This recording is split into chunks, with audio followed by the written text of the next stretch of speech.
안녕하십니까. 예배를 지나 삶으로 우리의 신앙이 확장되기를 소망하면서 구역 모임을 함께 진행하기를 바랍니다. 9월부터 다시 시작되는 구역 모임의 주제는 새 나라를 꿈꾸며 사는 순례자 아브라함입니다. 우리가 잘 알고 있는 믿음의 조상 아브라함의 생애를 살펴보면서 구역의 가족들과 함께 우리 신앙의 삶을 돌아보고 성장하는 기회가 되면 좋겠습니다. 첫 번째 우리가 함께 나눌 말씀은 창세기 12장입니다. 1절부터 9절까지 말씀입니다. 교회 생활을 오래 하신 분들은 여러 번 설교를 들었던 말씀일 것이라고 생각을 합니다. 구역의 가족들 중에 이 본문의 말씀을 모르는 분도 있겠습니다만은 대부분은 아브라함과 그의 부르심을 알고 있고 또 설교도 들었을 것이기 때문에 우리가 함께 살펴보면서 우리가 알고 있는 말씀을 다시 확인하고 우리의 신앙이 그 안에서 새롭게 되는 기회가 되기를 바랍니다. 우리가 먼저 살펴보아야 할 것은 아브라함을 부르시기 이전의 상황입니다. 창세기 11장에 기록되어 있는 바벨 사건이죠. 니므롯이라고 하는 사람이 하늘까지 닿을 것 같은 높은 탑을 쌓고 그 위에 도시를 건설하고자 했습니다. 하나님에 대한 대적이죠. 이 니므롯이 꿈꾸는 나라를 하나님께서 허물어 버리시고 새로운 나라를 시작하시기 위해서 부른 사람이 아브라함입니다. 세상 나라를 대표하는 자가 니므롯이라면 하나님께서 계획하신 거룩한 나라를 대표하는 사람은 아브라함인 거죠. 그래서 하나님께서 아브라함을 부르셔서 새로운 나라를 시작하셨습니다. 이 나라는 본질적으로 니므롯이 세우려고 하는 바벨과는 다른 나라죠. 니므롯이 세우려고 하는 바벨은 무력에 의존하고 또 폭력적인 지배로 말미암아 건설되는 것이라고 한다면 아브라함이 세워야 하는 나라는 하나님께서 다스리시는 나라로 은혜가 지배하며 긍휼과 사랑이 그 나라의 기초가 된다고 할 수 있겠습니다. 그래서 하나님께서 아브라함을 통해서 시작하신 그 나라의 기초 자체가 은혜이고 사랑이라는 사실을 우리가 먼저 기억하면서 시작하면 좋겠습니다. 아브라함이 하나님께 부름을 받을 때 그가 어디에서 살았는지는 성경이 알려줍니다. 아브라함은 갈대아 우르, 우리 성경의 정확한 표현은 갈대아인의 우르라고 묘사가 되어 있습니다. 갈대아 우르에서 살다가 하나님께 부름을 받았죠.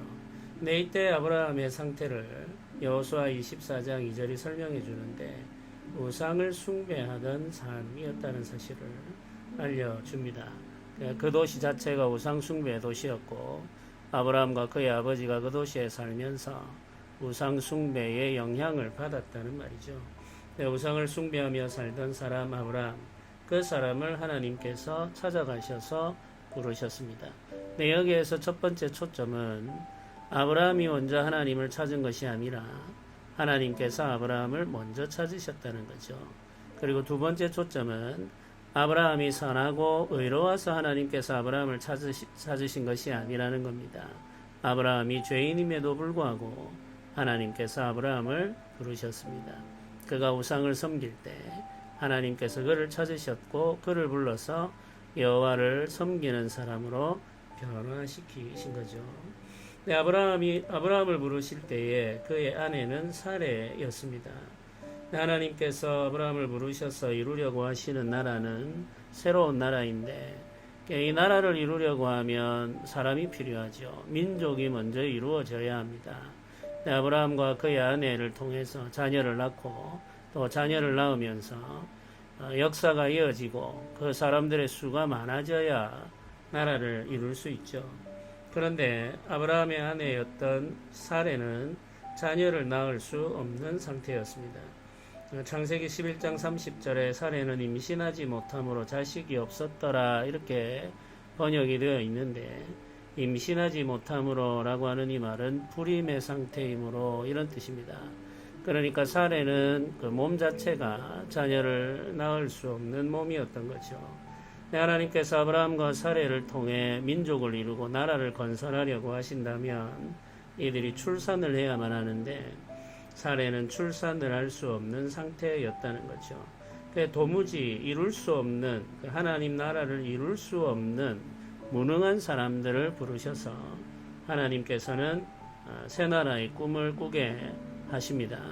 하나님께서는 이와 같이 능력 없는 자, 약한 자, 능력이 부족한 것이 아니라 사실상으로는 아무것도 할 수 없는 무능한 상태, 나라를 이루는 것과 관련해서는 전적으로 무능한 상태에 있는 아브라함과 사례를 불러서 하나님 나라를 이루려고 하신 거죠. 그러니까 이 나라는 하나님의 은혜로 말미암아 건설되는 나라라는 사실을 우리가 확인할 수 있습니다.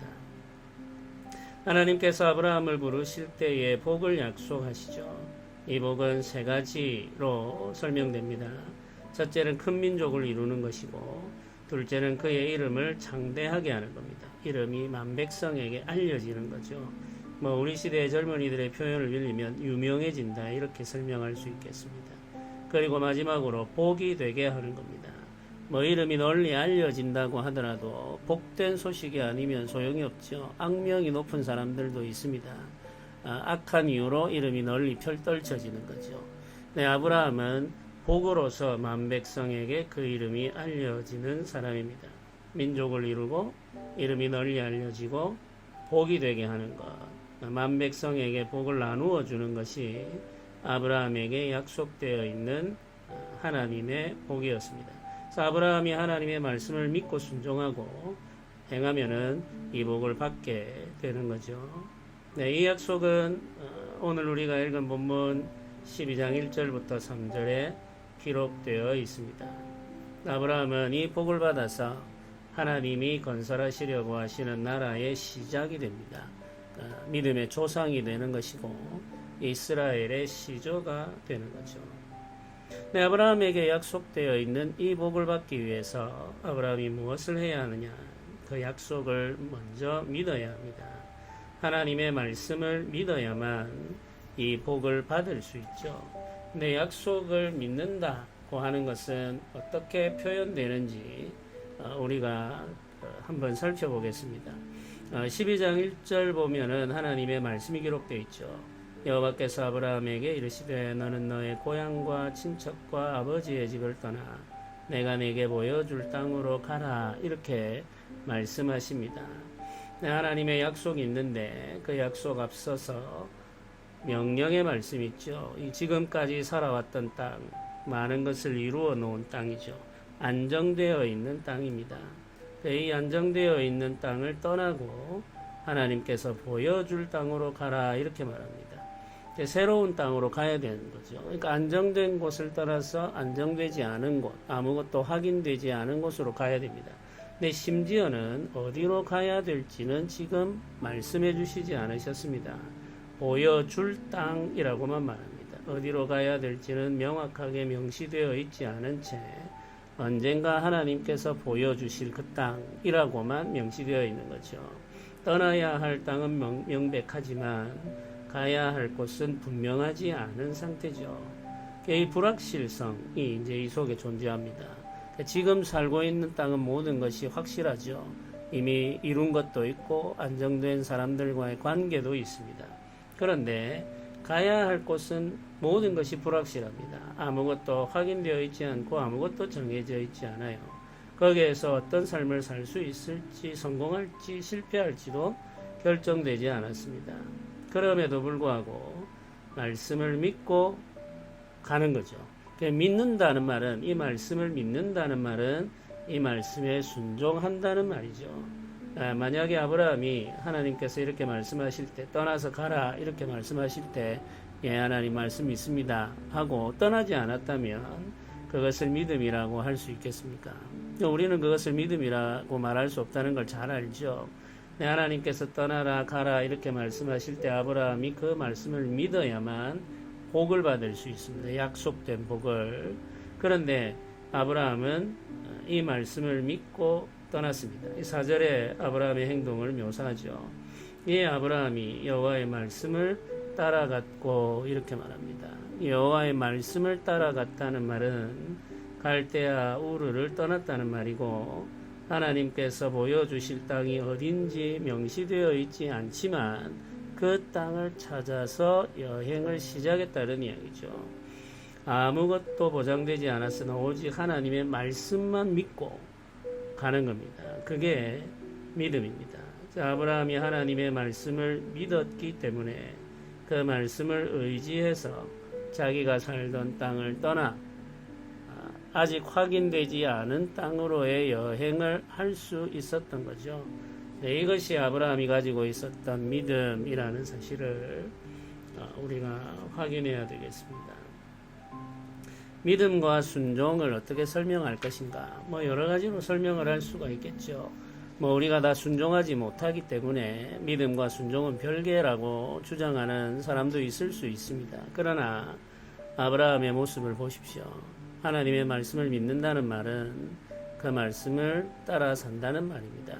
그러니까 우리가 부족하기 때문에 우리의 믿음이 연약하다는 사실을 인정할 필요가 있는 거죠.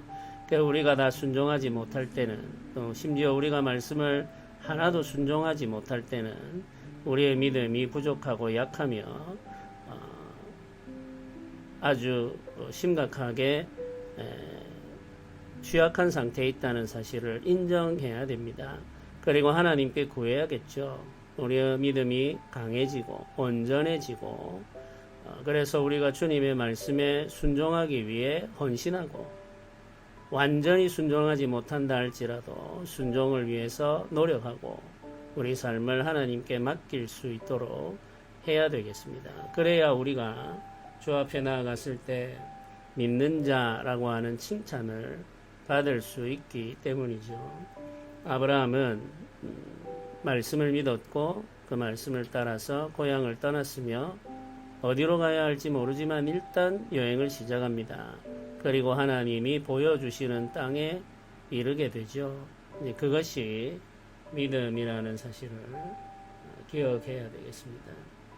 우리가 함께 나누어 볼 질문들 두 가지가 있는데 첫 번째 질문은 하나님은 새로운 나라를 위한 계획을 가지고 계십니다.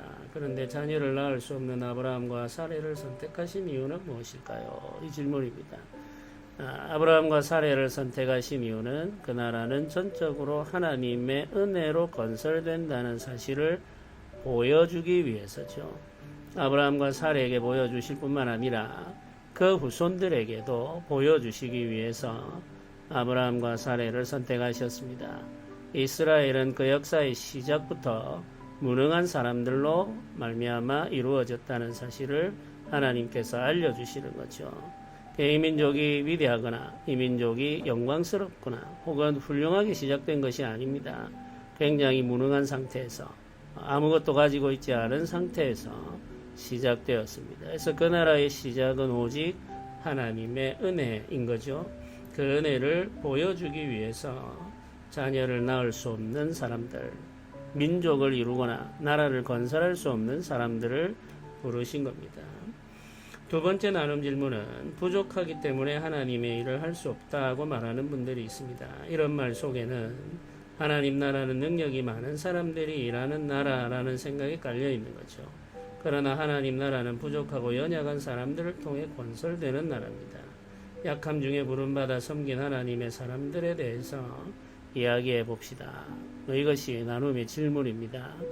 약한 사람, 부족한 사람, 가난한 사람, 어리석은 사람, 이런 사람들을 하나님께서 부르셔서 하나님의 일을 하게 하십니다. 성경에 그런 사람들이 많죠.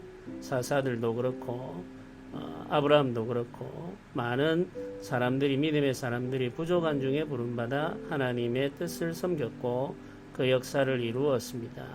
우리도 마찬가지입니다. 우리도 부족한 중에 부름받아 섬기며 하나님의 뜻을 이루게 됩니다. 우리가 가지고 있는 능력으로 일하는 것이 아니라 하나님이 주시는 능력으로 일하는 것입니다. 우리가 가지고 있는 지혜로 일하는 것이 아니라 하나님이 주시는 지혜로 일하는 거죠. 이 사실을 기억하고 하나님을 의지하며 섬기는 사람들이 믿음의 사람들입니다. 우리 간단하게 첫 번째 나눔의 본문 우리가 함께 살펴봤습니다. 우리 이 본문의 말씀을 가지고 구역 가족들과 함께 할 때 우리가 기억해야 할 것은 은혜를 의지하며 사는 삶, 그 삶을 우리가 경험하는 거죠. 그러면서 약한 중에 주를 의지하면서 주의 뜻을 이루어가는 사람이 되기를 소망하고 서로 기도해야겠고, 또 우리가 주의 말씀을 믿는다는 말은 그 말씀을 따라 산다는 것임을 기억하면서 부족하고 불완전할지라도 순종을 위해 헌신하는 우리가 되어야겠습니다. 완전한 순종에 이른 사람은 예수님밖에 없습니다. 우리는 모두 다 순종이 불완전하죠. 그러나 순종하지 않는데 믿음이 있다고 말할 수는 없습니다. 불완전할지라도 순종하려고 하는 것이 중요합니다. 순종할 때 하나님께서 우리를 위로하시고 또 도우시고 인도하십니다. 그러니 조금이라도 말씀대로 살아가려고 하는 헌신의 삶, 그 삶을 일으켜 가도록 서로 격려하는 구역의 모임이 되기를 바랍니다. 오늘 간단하게 12장 아브라함을 부르신 하나님의 그 놀라운 은혜 역사를 살펴보았습니다. 구역 모임 하면서 구역의 가족들과 은혜 나누시면서 우리 신앙과 인격이 자라고 성장하는 그런 구역 모임을 만들어 가시고, 또 구역 모임을 통해서 생명이 살아나는 그런 은혜 역사 경험하시기를 주님의 이름으로 기도합니다. 제가 잠시 한번 기도드리겠습니다. 은혜로우신 하나님 아버지, 우리를 부르실 때 은혜로 부르심을 감사합니다. 우리가 악할 때, 우리가 연약할 때, 우리가 부족할 때, 우리가 원수되어 있을 때 우리를 사랑하시고 우리를 부르시며 그 십자가 은혜로 우리를 구원하심을 믿습니다. 우리가 주의 주신 말씀을 믿고 그 말씀을 따라 살아감으로 우리의 믿음을 확증하게 하옵소서. 부족한 중에도 순종하기 위하여 힘쓰고 헌신하는 온 교회 성도들이 되게 하여 주옵소서. 주께서 오늘도 구역의 가족들 가운데 은혜를 베푸시며 그들이 서로를 위해 기도할 때 응답하여 주시며 한없는 위로와 은혜가 임하기를 원합니다. 감사드립니다. 예수님의 이름으로 기도드립니다. 아멘.